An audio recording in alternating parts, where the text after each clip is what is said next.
Hey everyone, how are you today? Welcome to our Lunch and Learn. Yes, a Lunch and Learn every Wednesday at 11 a.m. Pacific. That is what we do. And today we're going to talk about data. And data is king, just in case you didn't know, data is king. And we're going to learn about that today. Anyway, to get started, I want to know what you're having for lunch or what you had for lunch or what you intend on having for lunch today, depending on where you're at. Lunch is either over, in process, or coming up shortly, which is why we chose this time. But please comment. And if you haven't signed up with StreamYard, please do that so I can see your name when you do comment. I would love to interact with you today. If you have any questions today, please post them in the comments. I'll see them and should be able to answer them. But anyway, data. Data is king. I'm getting excited again. I'm always excited about the mailbox, but this week, after I did some research on data, I really got excited about the mailbox and where the mailbox fits and why you would need the data, right, to actually use the mailbox or any of your other platforms. Thank you, Marie Benoit. Ham and cheese on wheat sounds pretty darn healthy. Oh, and a salad with avocado. Absolutely yummy. Brad, yeah, I'd like a brownie and coffee for lunch. I don't blame you, Brad. I would like 2 brownies, coffee, and some ice cream with that because, yeah, I'm a foodie and I love our brownies and a lot of other things. So anyway, a little bit too much on the food thing for sure.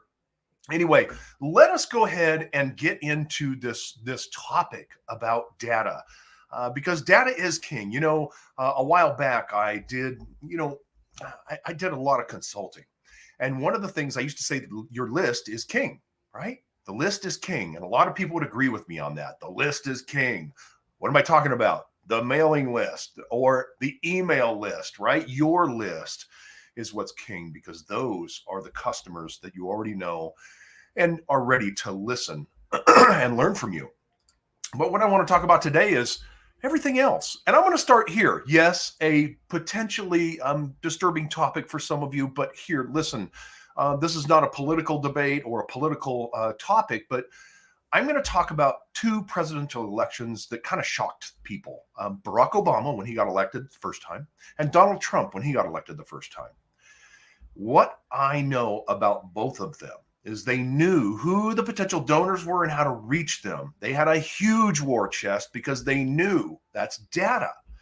They knew who the swing voters were, and they knew what the swing voters wanted to hear and what they needed to hear to gain that vote. And they knew their base, and they knew what their base wanted to hear. This was all data that was paid for, bought and paid for through several channels. But really, I think Barack Obama was the first to use social media, the first to really use data in the way that it was used. And then Donald Trump came behind and really used it well as well. But that is just one example of how data is used. And this is in a presidential election in business. But targeted data is how you can become more comfortable with your marketing budget. Now, I'm going to give you guys a little bit of insight and history to me and my age, maybe. When I first really advertised my business way back in the day, the Yellow Pages was it. There were no websites. Cell phones were few and far between. And the Yellow Pages is what made people's phones ring. Now, I was scared to death to write checks for, $5,000 and $10,000 and $15,000 a month. For those ads. But once your phone starts to ring, it became really evident that, well, everybody who's calling me wants to do business with me, and they're not just anybody. They actually have a need. And that was pretty easy. And along came the internet, which now competed with the Yellow Pages. And eventually I saw, the Yellow Pages holding a door open and went, well, what's going on here? Why am I still spending money on that when, I'm starting to do my marketing online? But the problem is the targeted data wasn't there at that time. Just didn't really exist. But when you have targeted data, you know that you're marketing to the right people. It gives you comfort that that I'm spending money right now to market myself with people who need my business or could use my business and would potentially pick up the call if the time was right. versus just the shotgun approach of, well, I want to spread, I want to talk to everybody in the neighborhood. I'm going to send everybody in the neighborhood, a piece of mail, a marketing piece, whatever it is. That's where the targeted data comes into play. When you have targeted data, you're more comfortable with how you market your business and spending the money. It makes it easier to spend the money when you know you're marketing to the right folks. And that is the deal. Now, I want to talk about targeted data. You keep talking about targeted data. So if you sold a pet product specific to dogs, wouldn't you want to make sure you only communicated with dog owners that have an income and live in the right neighborhood that you are targeting? I think the answer is yes, because the only other way is a shotgun approach, which is to send a piece of mail or an email to absolutely everybody versus, well, there's 2,000 people in this neighborhood and 250 of them own dogs and have an income. I think I would prefer to just communicate with the 250. And that's data. That is targeted data. And that's exactly, the point I'm trying to drive across today is targeted data will win, and data is king. What about if you sell Medicare supplements? Wouldn't you want to make sure you were only speaking directly to someone that is turning 65 years old this year or has already turned 65 and may need some further light and knowledge in regards to their Medicare supplements? I think the answer is clear to all of us that targeted data is how you should do this and gives you the most comfort. If you sell real estate, wouldn't you want to make sure that you were communicating with someone that had a good income, a good credit score, and actually lived, in the neighborhood that you're wanting to service? I mean, doesn't all this make sense that targeted data wins and targeted data is what you really, really want? I hope so. I hope that I'm getting across to you the point that data is king and targeted data is where you want to spend your money. And most social media platforms now help you get there, to find out, who exactly you are talking to or putting an ad in front of. Targeted data. Now, what data is right for you? An email address? Yes, every single time. A phone number? Yes, if you can get it. A physical address? Yes, if you can get it. Demographic information. This is key, very key, and social. What social data do you have about these folks? Where do they hang out, right? It's often said that when you're trying to find a new customer, well, where do customers that use your business hang out? And that would give you the place that you would go fish. Well, here you are. What data is right for you? I believe all of this data is right for everyone, but depending on what you're doing, maybe not all of it. Really depends on, what it is you're trying to do. So anyway, here we go. How to find the right data. Now, I spent a lot of time doing some research on how to find the right data, and I'm going to start with Mailbox Power's List Builder. Why wouldn't I? It's a great tool. It's built right in to the Mailbox Power direct mail platform. When you go and you use Mailbox Power's List Builder, you can identify exactly who it is you want to talk to, and whether that be businesses, new people that have moved into an area, or just people who live in a specific area, and what it is about them. There are so many options in that list builder. You're almost guaranteed to find the right customers in our Mailbox Power list builders. And these are prospective customers. Now, number two, what about your existing customer list, right? This is also data. And like I said, data is king. That's the name of this presentation. Your existing customer list. Do you have an existing customer list? Do you keep one? Do you keep one in a CRM somewhere, a customer relationship manager that helps you track these customers and what it is about them, how much business you've done with them, how it all works. But a lot of folks use QuickBooks, and you can export your customer list from QuickBooks with everything, their email and their phone number and their address and the whole dang thing. So I think it's important that your existing customer list is intact and you grow that existing customer list, because when you say data is king, the existing customer list is the closest thing you have. These are the folks who will listen to you and most likely open your email. And of course, if you have a new product that's come out, they're the easiest folks to communicate to. What about county tax records? Yeah, you can go to county tax records. They're free in most places, and download all kinds of information about a home. How big it is, the tax records, who lives there. You can use this to cross-verify an existing list, maybe a list you bought from us or somewhere you got somewhere else, but another place to get data. U.S. probate. And a lot of this, the next two, I'm speaking specifically to the real estate folks. U.S. probate. When homes are in probate, they must sell. That's just a fact. They're going to sell. And there's usually an attorney who does that, but the U.S. probate records are there as well. Now, Mind Plus Leads, that's a platform that I stumbled upon through Kelly Wheeler, and it's real estate specific.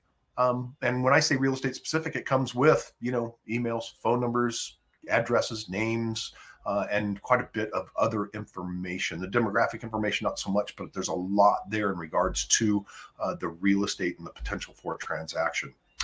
White pages. As you know, or some of you may know, we used to have a person finder built right into our system. And, we had to stop using that for quite a few reasons. But what I did is I went to whitepages.com and I bought an account. And it does the same thing with the tool that we used to use.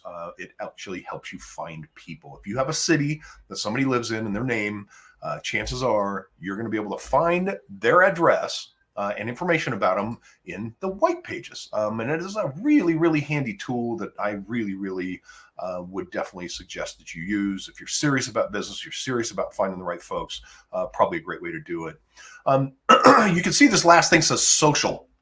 And I typed in plumbers in Salt Lake City. So what I want to show you right now is this. You can actually use social media in some of these instances, and I'm just going to show you what's going on here. So let me change my screen view so you can probably see it a little bit better. So what's going on? I just went into Facebook and I put plumbers in Salt Lake City. If you are looking for plumbers in a geographical area, this is another place that you could go to and find information, including address, phone number, name, sometimes names of people you can communicate with. But, these lists, they kind of tend to go on and on and on and on and on and on and on and on when you're looking for something specific in one of the social media platforms. This just happens to be Facebook, plumbers in Salt Lake City. These are just pages. All I did was type in plumbers in Salt Lake City and I went to pages and, I could put verified or shops or location or category, all kinds of things you could do here to start searching for, more information, on those customers. And I bring that to you because, I believe that, we should all be cognizant of, where are the folks who am I looking for and where am I going to find them, right? I mean, it is kind of a big deal to have the data. If you don't have the data, then you're just, shooting in the dark and nobody wants to do that. So anyway, let's get back. So how to find the right data, social media. And using social is another way, that you can do that as well. All right, now let's move on.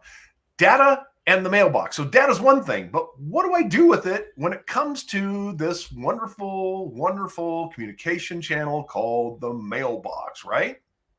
Okay, so here we go. Prospecting. Prospecting, meaning I want to find new customers. That's the word we use often, prospecting. I'm going to start with this. Use the right mailer, right? You don't want to be sending brownies and a greeting card and a laser engraved gift when a postcard will do, right? I mean, budget has a lot to do with this, but I, as the CEO of Mailbox Power, I want you to spend the least amount of money possible to get that new prospect as a customer. Now, does that mean a small, medium, or a large postcard? Maybe. Does it mean a greeting card? Maybe. Does it mean packages? Maybe. It really depends on who you're talking to. A restaurant, a new restaurant, or a restaurant in a neighborhood. I would highly recommend that they use postcards. I think that is probably the most cost-effective way for them to advertise their business. But I will also say this. I just talked to somebody who sells franchises. They have a considerable profitability when they sell a franchise, kind of like people who sell homes. And sometimes when you to a very targeted audience like that of folks who they have money, they have net worth, they have a credit score, they have a good life, they're just looking to buy a franchise to diversify their portfolio, it might take a little more effort and something a little more than a postcard to get their attention. And the investment might be a little bit more. So I guess what I'm saying is when you're prospecting, use the right piece, use the right direct mail piece to get the attention. Okay, now one and done rarely works. Now I'm not saying it does not work, but what I'm saying is one and done is probably not the best approach for you. Repeated brand impressions. That's what this is all about. When you're talking about marketing, and that's what we're talking about here with direct mail, we're talking about marketing. A repeated brand impression. What's a brand impression? A brand impression is when somebody sees your brand in any way, shape, or form. Whether it's a piece of direct mail, whether it's on social media, whether it is an invoice, it doesn't matter. A brand impression is a brand impression. And we love it, when the brand happens to have a common look and feel across all communication channels, whether it be social, whether it be a website, whether it be a piece of direct mail, whether it be a text, it doesn't really matter. The brand, repeated brand impressions are what works, which is why I say one and done rarely works. Now, if you had a series of postcards, you were a restaurant and you wanted to communicate with everybody new in the neighborhood, and you used a series of 3 postcards. And the first postcard just identified who you were and come see me. And the next one, hey, special of the week, or on Wednesdays, we love to see new customers. Bring in this card for a deal. These are the types of things that you would do to not just go for the one and done. Anybody who's in marketing will tell you that one impression rarely works. And I know in sales, people buy between the 7th and 14th, right? Contact. Well, pretty much the same thing going on with brand impressions and marketing. Now, automation save time and money in prospecting. Set up the automation. Like I was talking about 3 postcards. Don't go create 3 separate postcards in 3 separate instances. Create the 3 postcards, set them up in an automation, and attach the list and let it fly. That is how we'll save you time and money using automations. Automations are it, folks. I mean, really, bottom line, when it comes to using the mailbox and mailbox power, automations is how you'll save time and money. Now, let's get on to the next one, the big fish, right? So you're after the big fish. The last piece was prospecting. Well, this is prospecting too, but it's really prospecting on high. And this goes down to getting the right list of decision makers. You have to have that list of decision makers. If you don't have it, then you're not going to go after the big fish. You need names, you need addresses. There's a story that I've told often, and the company is called Whole Hogs, and they were into new technology, and they dug holes using water. So hydro excavation was a really expensive game to play. They spent a lot of money getting the equipment and getting set up for it, but then they had it, and all of a sudden they were like, well, how do we get these customers? Well, they found the right 20 people that made those decisions in their specific geographical area where they were operating. That list was important, but what do you do with it now? Well, you create an automation, and that's what we did for them. We created an automation that tells them who you are, answers objections, and creates value.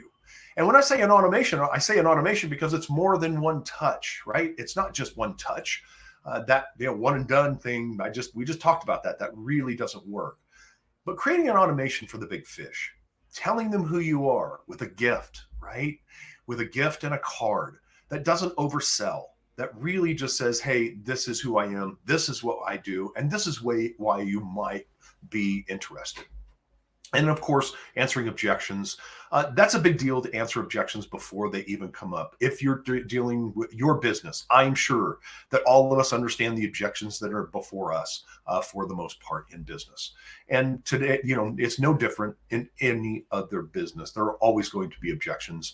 And personally, I like to answer those objections without answering them, so to speak. So speaking to the positive notes of your business and talking about, the positive side of some of those objections, and then create value. Creating value is a big deal. When you create value, you're informing, you're educating your big fish or potential customer. And they're just going to look at you differently at that point. They're going to look at you as somebody who is an expert. And that's what you're after, right? That's how you create that connection. And then the last piece is give without expectation of anything in return. This is a big deal when you're giving and you're really, really, going after it. This big fish deal, not all of them are going to respond. But I got to tell you, it only takes one or two, right? Out of the 20 for whole hogs, I think only 5 ended up, coming and buying. And that was over $1 million in annual recurring business. That's a big deal. For just 5 decision makers. Get that list of decision makers, make the investment, put together that automation. If you need any help, reach out, let us know. We'd love to help you. All right, now staying top of mind, another big deal, right? Staying top of mind is another use of the channel. But staying top of mind is staying top of mind with your current customers, right? Data is king. You have a current customer list. That's what you need to stay top of mind. And of course, you probably already know that being consistent is a big deal. If you think that reaching out one time a year is going to keep you top of mind, you may be right. But I'm going to tell you, you're probably wrong. You have to stay consistent. And I'm not saying that it has to be every month. What I'm saying is put together a budget and figure out how many times you could touch your existing customer base without breaking the bank. Because keeping them top of mind does so much for you. That's where referrals come from, folks. This is exactly where referrals come from. So be consistent. Number 2, half birthday marketing. Folks, I have talked about birthday marketing ad nauseum, and I'm going to keep talking about it because it's so important. Birthday marketing gives you 2 opportunities a year to communicate with your customers in a good way. That's not an invoice, right? It's not, here's your bill or something went wrong. You're celebrating their special day.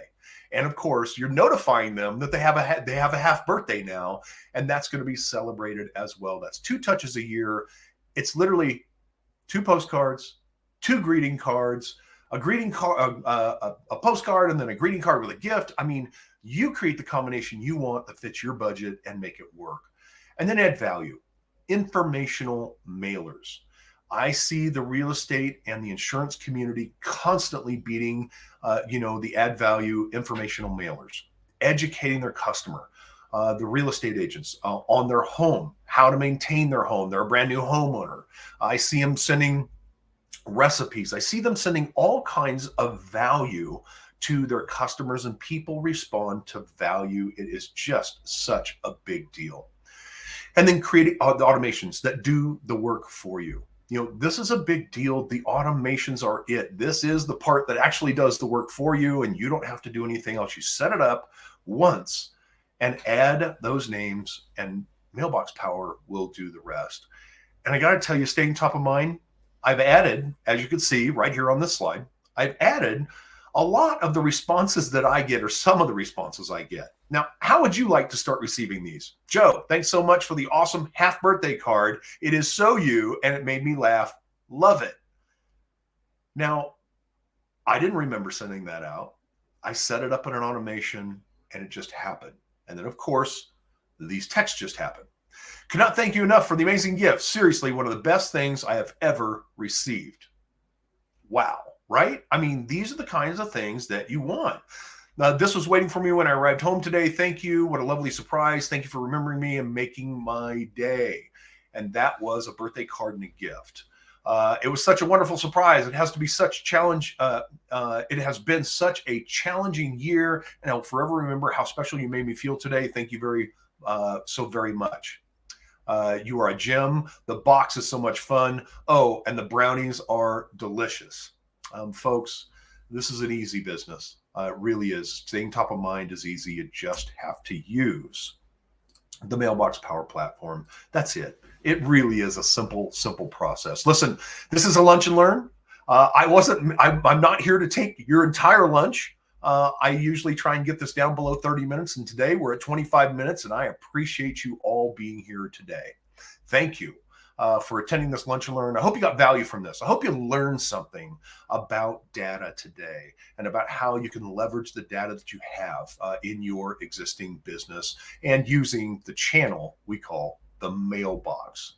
Again, folks, go to youtube.com/mailbox power if you want to find this Lunch and Learn, or any other Lunch and Learn that we have done.